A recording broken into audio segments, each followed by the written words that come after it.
Hi, everyone. My name is Marissa Hurst, and I am a guest speaker from Planned Parenthood coming to talk to you all about anal sex among adolescents.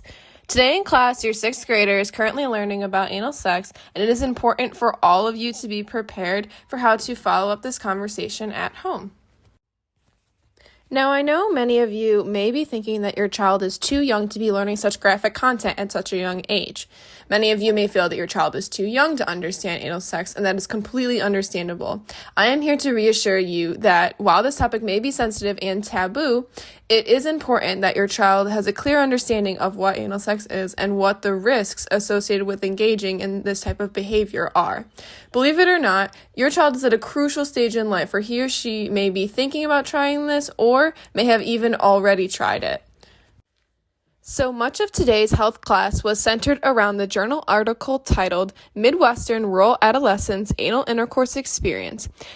This article describes a study that was conducted in 2009 by the University of Toledo.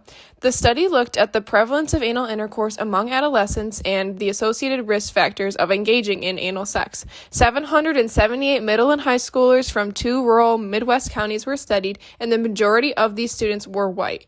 The students were asked to fill out an anonymous paper survey in class with various yes or no questions about sex. So what did the researchers find? So they saw that of the students surveyed, 24% had engaged in vaginal sex, 23% had engaged in oral sex, and 7% of students surveyed had engaged in anal sex, which is a pretty significant amount. 1.6% of those were middle schoolers, and 10.9% of those were high schoolers.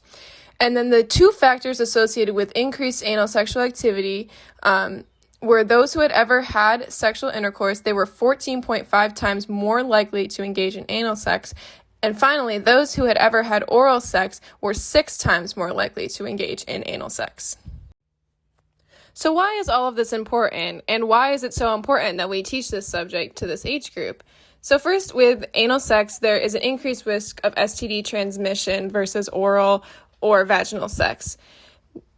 Of the adolescents surveyed, many of them thought that anal sex was a form of contraception and there was a lack of condom use.